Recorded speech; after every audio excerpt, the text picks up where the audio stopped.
السلام علیکم ورحمۃ اللہ وبرکاتہ۔ اسکول جاتی بچی کا واقعہ۔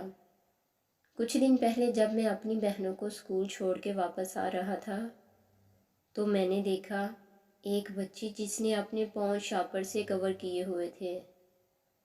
تو میں رکا، اس بچی کے پاس آیا اور پوچھا کہ بیٹا آپ کون سی کلاس میں پڑھتے ہو؟ تو اس ننھی شہزادی نے بتایا کہ میں 8ویں جماعت سرکاری اسکول میں پڑھتی ہوں۔ تو میں نے پوچھا بیٹا یہ پاؤں پہ شاپر کیوں لگائے ہوئے ہیں؟ اس ننھی گڑیا نے بتایا کہ اصل میں میرے ابو غریب ہیں، ٹیچر نے کہا ہے کہ آپ نے کل سے جرابیں پہن کر آنی ہیں، تو میرے پاس جرابیں تو نہ تھی، اس لیے میں نے اپنے پاؤں پہ شاپر لگا لیا ہے۔ یقین کریں یہی جملہ سن کے میرے پاؤں سے زمین نکل گئی۔ اللہ کی قسم مجھے بے انتہا رونا آ رہا تھا کہ اے اللہ یہ بیچارے کس کرب سے گزر رہے ہیں۔ تو میں نے پوچھا کہ بیٹا آپ کے بابا کیا کرتے ہیں؟ وہ بیچاری بولی بابا مزدوری کرتے ہیں، آج کل اتنی مہنگائی ہے بابا گھر کے اخراجات بھی پورے نہیں کر سکتے۔ میں نے پوچھا بیٹا آپ کے اور بہن بھائی بھی ہیں؟ تو اس نے بتایا کہ جی ہم 2 بہنیں اور 1 بھائی ہیں، باقی سب میرے سے چھوٹے ہیں۔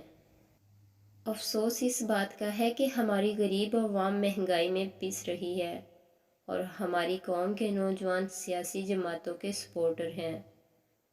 یہاں جب حق کا ساتھ دینا چاہیے وہاں کوئی غم سننے والا ہی نہیں ہے۔ کل ملا کر بات صرف ایک ہی ہے، جب تک ہمارے اوپر نااہل حکمران حکومت کریں گے اور عوام کا پیسہ کھائیں گے تو کسی تک اس کا حق پورا نہیں پہنچایا جائے گا، ان کو روز قیامت اس کا جواب دہ ہونا پڑے گا۔ آج سے پہلے بھی تو حکومتیں تھیں۔ ایک واقعہ حضرت عمر بن عبدالعزیز کا۔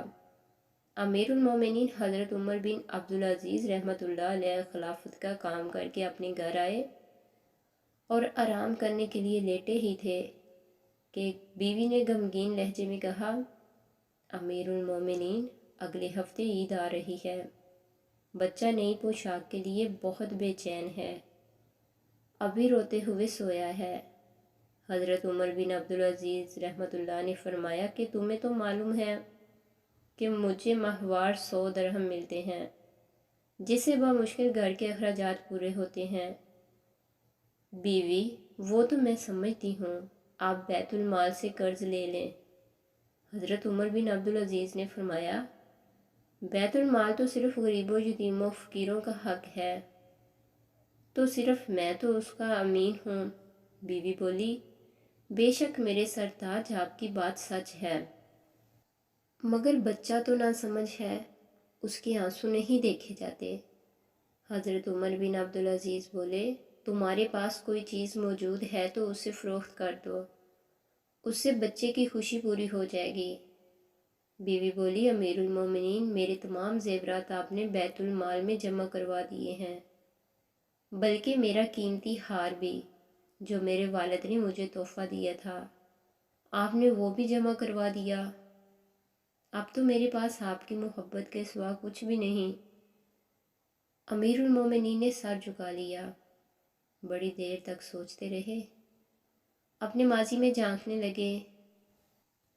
وہ بچپن، جوانی، خوشی پوشی، نفاست، جو لباس ایک بار پہنا دوبارہ پہننے کا موقع نہ ملا، جس راستے سے گزرتے ہوئے خوشبو سے معطر ہو جاتا، یہ سوچتے سوچتے ہی آنکھوں سے آنسو جاری ہو گئے۔